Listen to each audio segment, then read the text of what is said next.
Hey everybody, welcome to another episode of Life Behind the Grind in Hollywood. Today I'm out here at Balboa Park. Look at this.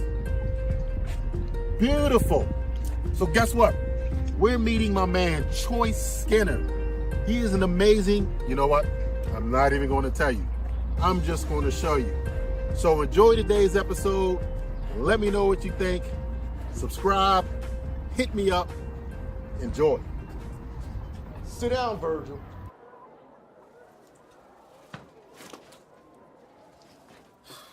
Look, you wouldn't understand, man. Do you think you're the only person in this neighborhood who has problems? Problems? You don't know nothing about me, Mr. Pierce. Oh, I don't, huh? No, man. Why you sweating me all of a sudden? Okay. I understand what went down in Paris Island, okay? The destruction of Dakota City, the school closing, but I stepped up. And I told the board to bus you guys here until your school is rebuilt. So yes, I do understand. What are these? All the mail from Hemingway High is routed here. Yeah. Letters from Metropolis University. Virgil, I wasn't lying to you when I told you that you're one of my brightest students. If you want to be successful, it starts today. Hey, do you understand me? Okay. All right, Mr. Pierce. I don't need you to dictate to me on how I should live my life. I'm not telling you how to live your life. I'm just You saying just you what? should... Looking out for me? I don't need you to protect me anymore, Jefferson. Perhaps not you, but did you take into consideration the safety of our daughters? I mean, isn't that the reason why we decided that they would stay with you? The girls are just fine. Thank you very much. Lynn. Lynn, I'm talking to you. They're fine now, but what happens when those guys decide to put a bullet in your head because of all the noise that you're creating in the neighborhood? We've spoken about this before. I'm just... Baby, listen, I'm just saying, I want you to be careful, okay? And I'm telling you, I'll be just fine. Lynn. Lynn. You know, it's a shame. You're more worried about me now that we're divorced than when we were married.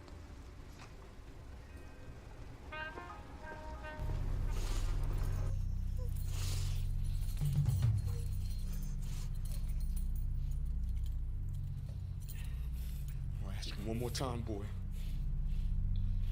Was you involved in that shooting down the street?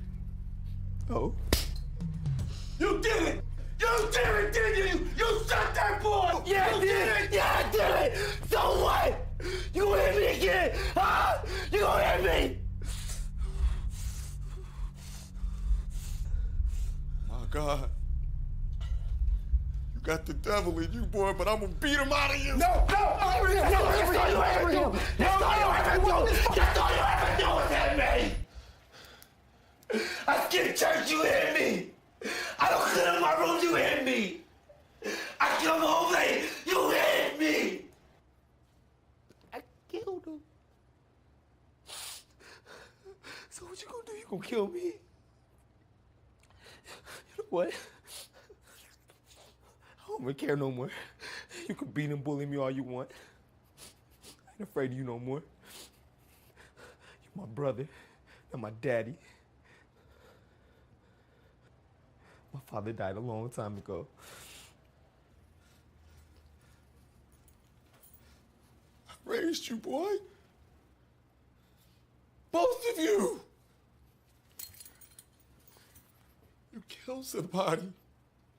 You killed somebody, Isaac.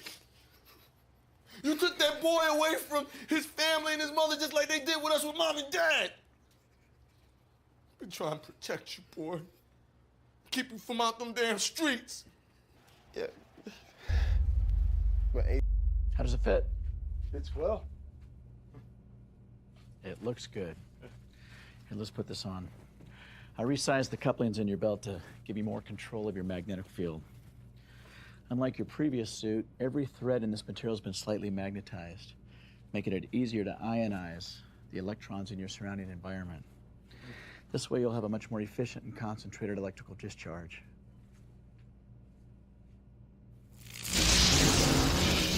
I can feel the difference. Indeed. Thank you, Peter. You don't have to thank me. I owe you. You don't owe me anything. Yes, I do, Jeff. You're every bit as admirable as the man your father was. To see you here today, fighting for what's just and right, helping this community overcome great adversity, would have made him very, very proud. If I didn't help you, I would be doing him a great disservice. I'm proud of you. I am proud of the man you've become.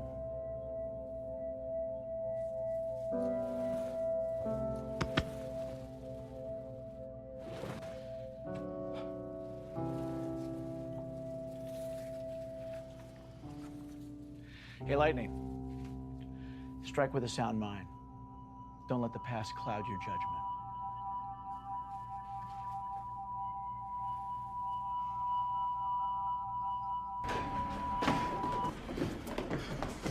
Hang on, wait. Quiet.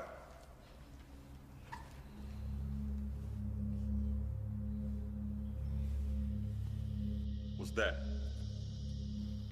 My chest. What's part of it? It's upside down. How the hell can you tell? Can I see it?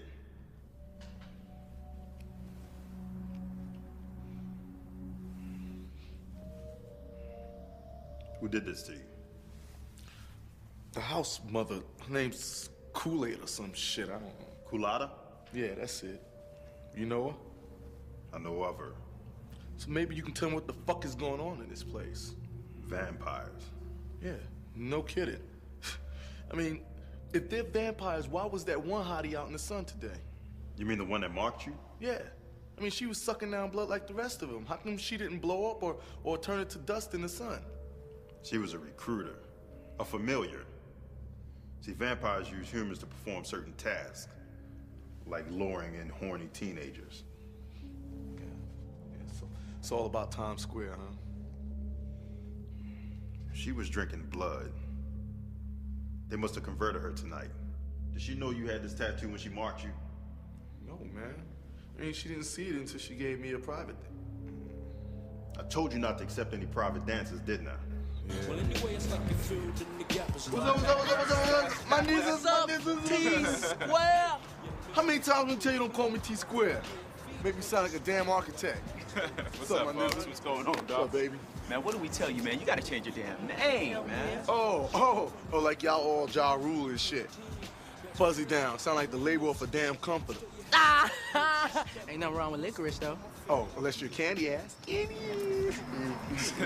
Nigga, why y'all bitched up today for anyway, biatch? Huh? My mom said I gotta get a job and stop hanging around with y'all trifling asses. Wait a minute. Don't she realize we are poised to be the next Wu-Tang? Yeah, man. My mom still listens to Sammy Davis Jr., okay? She think Wu-Tang is what the astronauts drink. Damn. How do you enlighten somebody like that? I tried letting her listen to Outkast once. Wait a minute, that should have had some kind of effect. Sure did. She put the damn CD in the toaster. Damn, that bitch harsh. Call my mom no bitch, man. Man, why don't we just lay down a freestyle for her? You know what I'm saying? Kick that shit. Why you wanna be in Fuzzy's mix? No hope get broke like Twix. Boy, you gotta move your ass out. You know, that's what she's gonna say. I'm telling you, man, this shit is hopeless. Man, Bounce. Call my mom.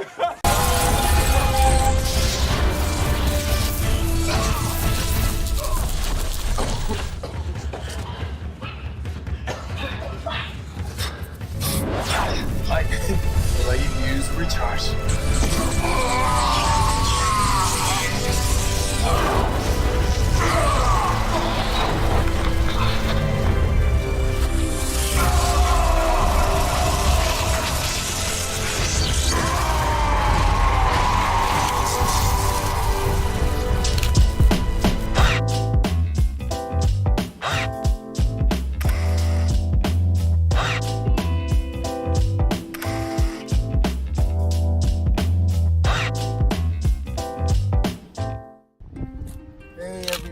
Welcome back to Life Behind the Grind. I hope you enjoyed all the clips Mr. Choice is an amazing actor.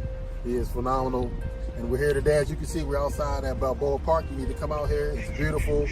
You know, we got the lakes, we got the water, we got ducks, we got people. So people have seen what you've already done. Right. What we want to know is,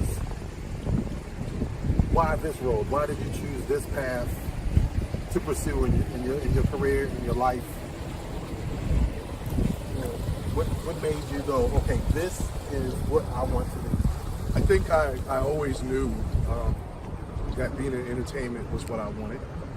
I mean, there was never a question of that. There were always different roadmaps and different places that I could have went.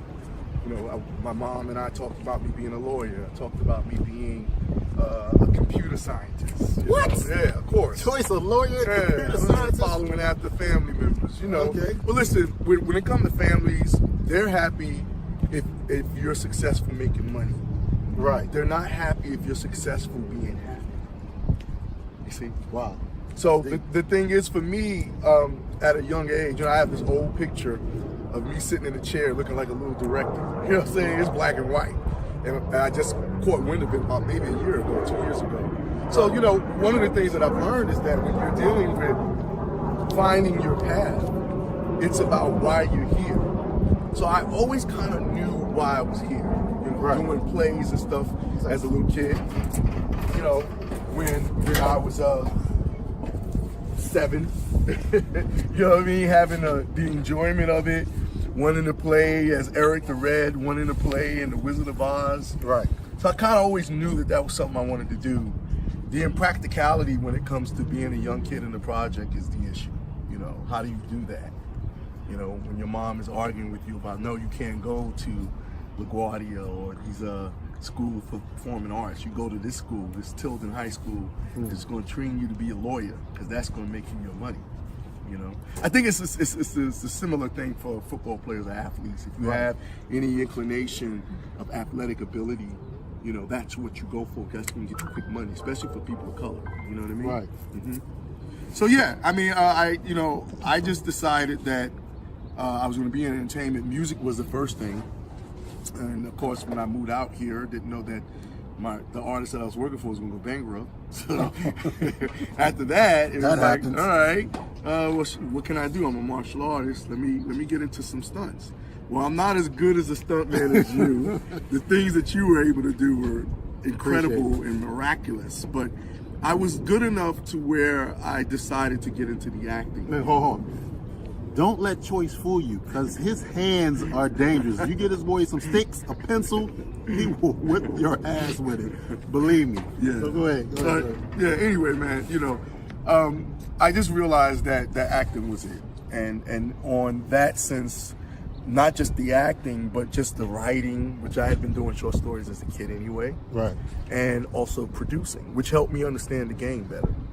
So once I got into all those aspects of it, I said, okay, well, what do I want to do with this? This is a long-term endeavor. This is not a short-term endeavor. And ever since then, it's just been about, okay, making sure I'm able to do all the facets of the industry. Picking up a camera, you know, working sound, you know what I mean? Lighting, you know, photography, whatever it takes. I'm expressing myself fully through those things.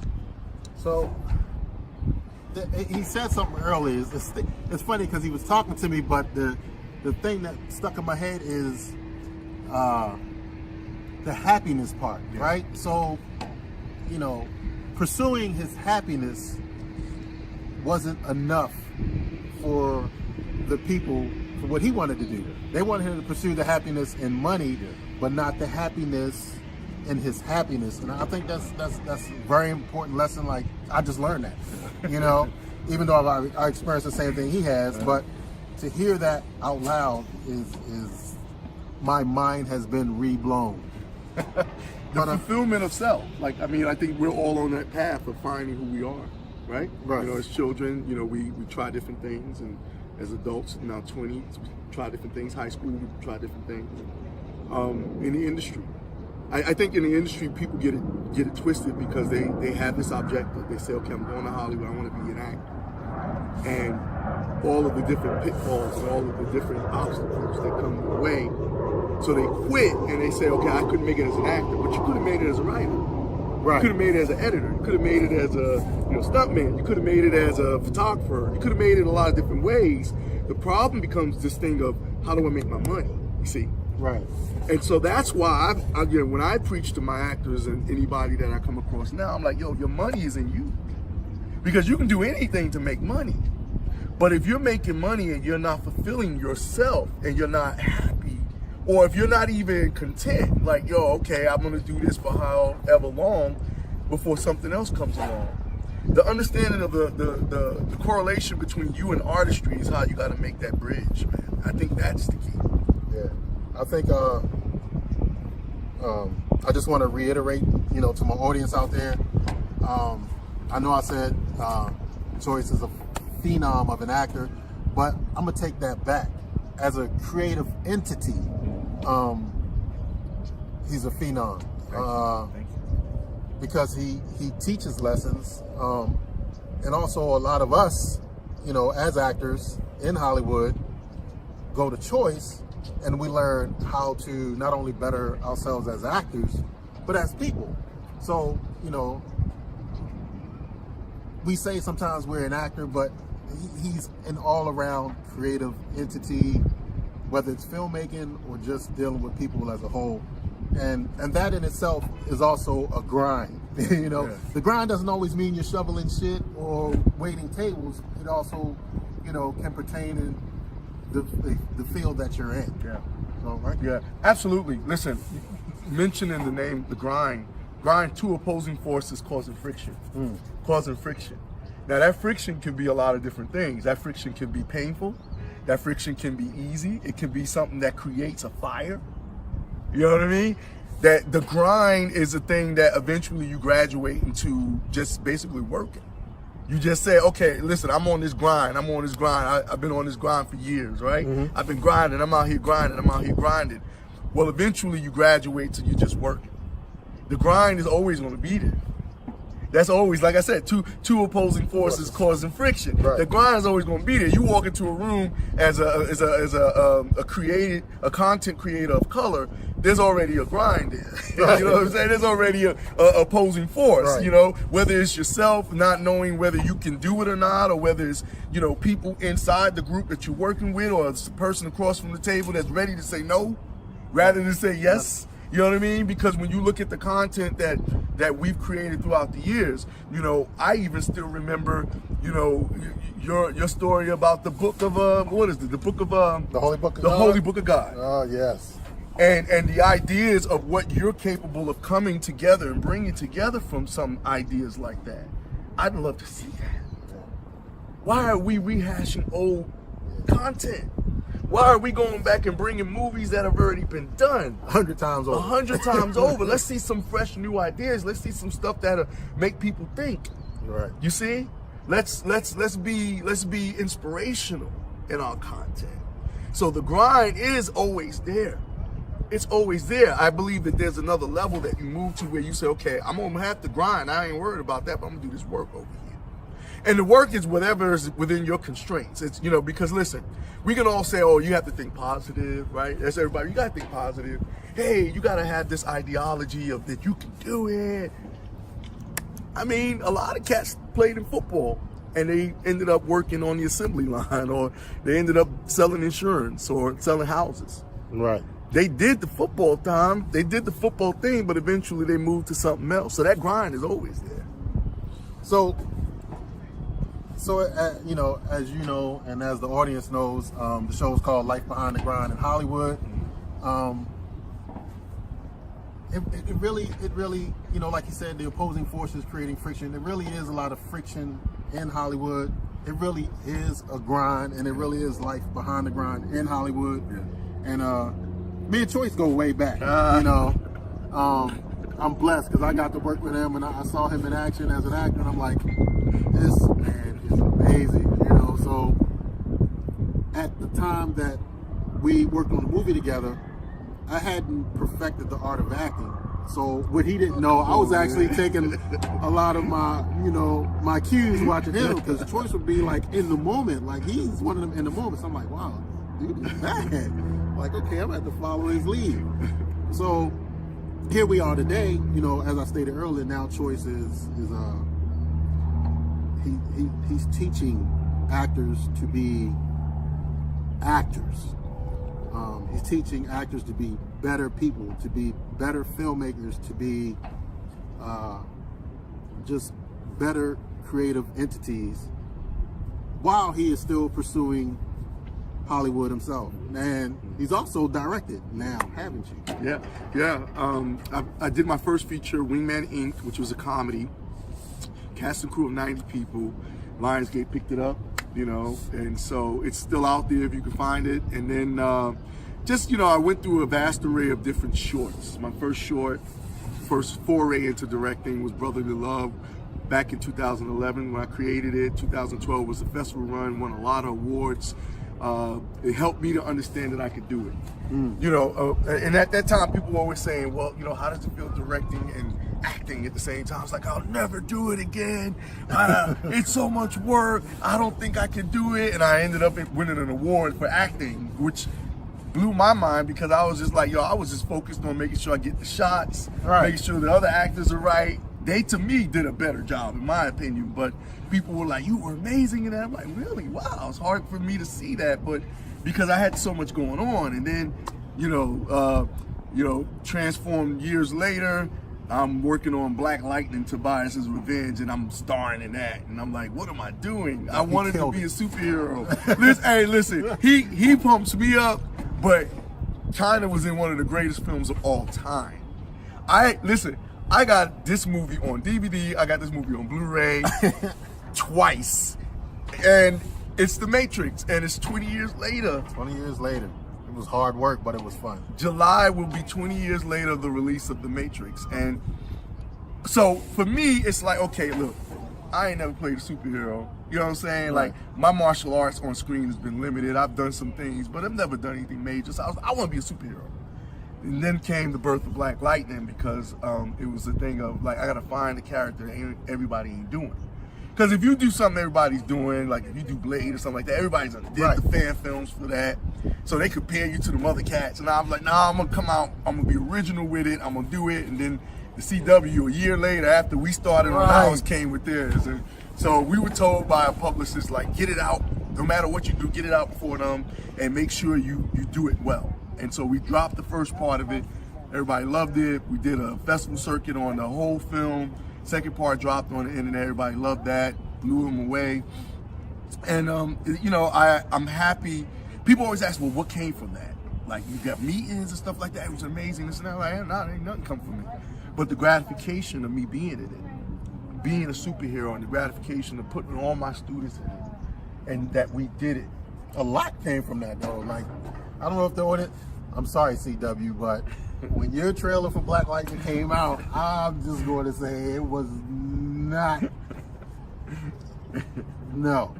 And I remember being online, and I'm like, I'm looking at the CW trailer, and I'm looking at my family's trailer, and everybody's like, wait a minute, CW got all this money, how could they not deliver? You know? And he came out with dreams, passion, and he got everybody together and made it happen. I was supposed to be in it, but I was bullshitting. I don't know what I was doing. I wasn't doing what I was supposed to be doing, so. Got busy. Yeah, I did. You got married. And I got married. And to my audience, always I got to give a shout out to my wife, because right now she's back there holding the camera. That'll take up a lot of time. Getting married will do that. Just people get it on Instagram now, you know what I mean? Just by doing videos and stuff. Tyler Perry's casting people off of that. Wow. You know what I'm saying? Like the last 5-6 people that have been in his projects have been people off of Instagram. You know what I mean? People who've been creating content and doing their own little videos and little skits and stuff. So the work is done for him rather than have to go through the casting process. And so that's why I tell people, like, listen, depression is unmet expectation.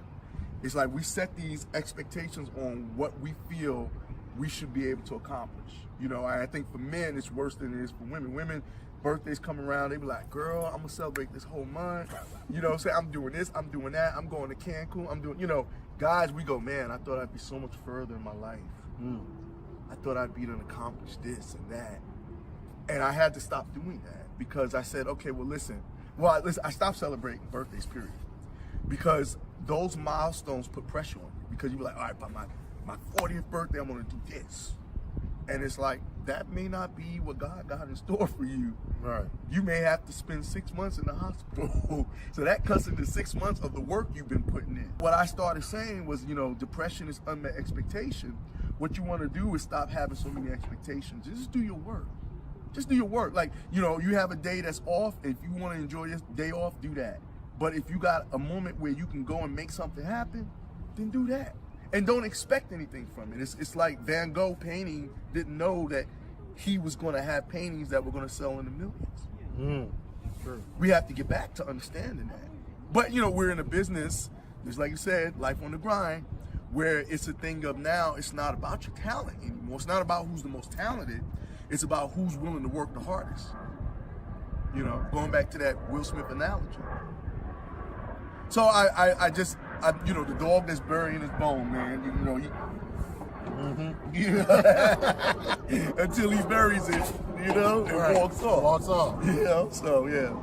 Man, so I mean, you know, I hope you guys got a pretty good insight on what the grind is about. You know, like I said, whether it's waiting on tables or whether it's teaching students, whether you're trying to just become an actor, writer, producer, wardrobe, anything in the industry in Hollywood. And also, when I say Hollywood, just know we're not specifically saying movie studios. No, not at all. Because we live in a world of independence. Like right now, my wife is holding her camera phone and we're sitting here and we're doing an interview, and there's no big Panavision cameras. There aren't 50 people behind her making this happen.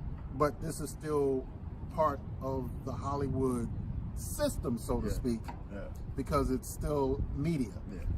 And just know that you can do the same thing. You can pick up your camera phone and you can make anything. And that's the problem. You know, cats are afraid of the work, man. The work, listen, the work of getting up and knowing that, okay, what I'm doing may not directly pay me is not easy.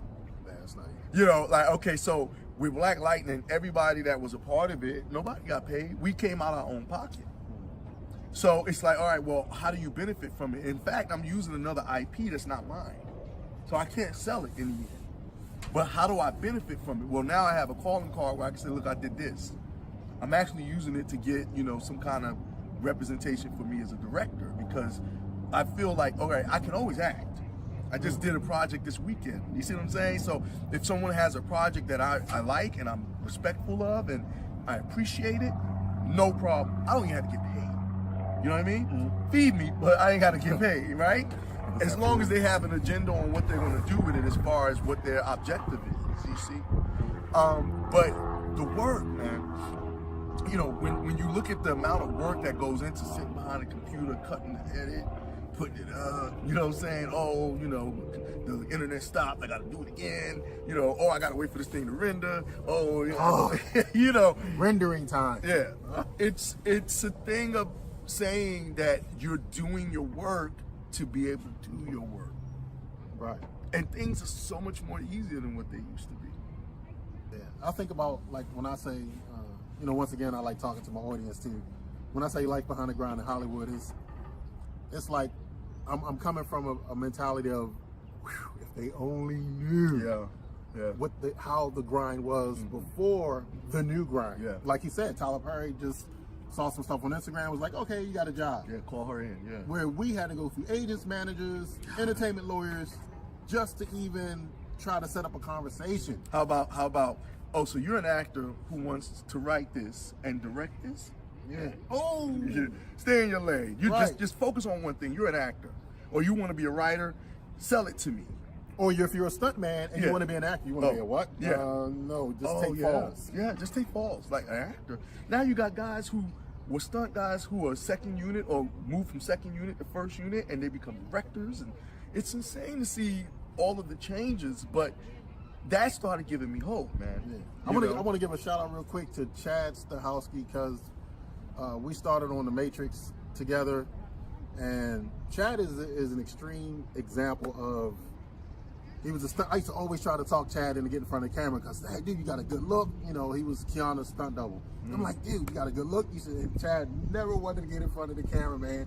And he was serious about that. And then Chad went on to literally direct the John Wick movies for Keanu. So he went from a stuntman to now a director for Keanu Reeves' John Wick movies, who everybody loves. So a shout out goes to Chad Stahelski for sticking it out. He knows the old school grind to the new school grind. Yeah, Prince talked about the independent thing. You know, I implore everybody to look up 1,000 True Fans. And I had a marketing major teach this to me. He said, go look up 1,000 True Fans. It's a video on YouTube. It's actually a written word, but this guy had talked about 1,000 True Fans. And he said, everyone wants to be a star with millions of fans, right? Thinking that that's the way. But Prince used to talk about this when he first started going independent. If you got 1,000 true fans, so you look at your Instagram, you say, okay, I got 4,000 people that follow me. If you can get 1,000 of those people to follow you, 1,000 of those people to follow you, then basically what happens is $100 from those people over a year times 1,000 is $100,000. Loyal fans. You're doing better than if you're working a regular 9 to 5 and bringing in 20 or 30 grand a year. Right. You just gotta have the merchandise. You have to have the content to get to them. Because if they're following you and they believe in you, there's something that you're doing. It's like, it's basic, it's economics 101. Sell me the pen. You know, what are you doing that's different? And so that's where my mind has been recently. Like, okay, I have to make sure I just keep creating content. I have to be more of who I am and stand out from everything else and everyone else. And Prince understood that because he said, I can take 100,000 of my people and I've made my money back from the studio sessions that I made to make this album. Brilliant. Prince was brilliant. He was brilliant. So, anyway, you guys, it's windy out here. You probably can hear it ripping through the mic right now. This was a great interview. I learned a lot from Choice today. I hope you guys learned a lot, man. It was good to see my brother.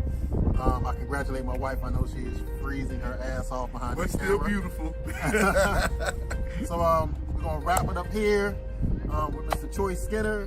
Remember, he's not an actor. He's not a teacher. He's a creative entity.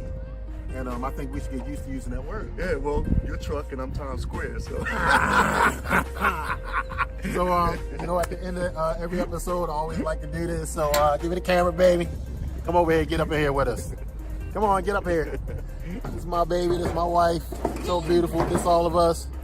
So, much love from Life Behind the Grind, and we'll see you on the next episode. I have to figure out what that is, but it's going to be a good one. But anyway, say goodbye. Bye.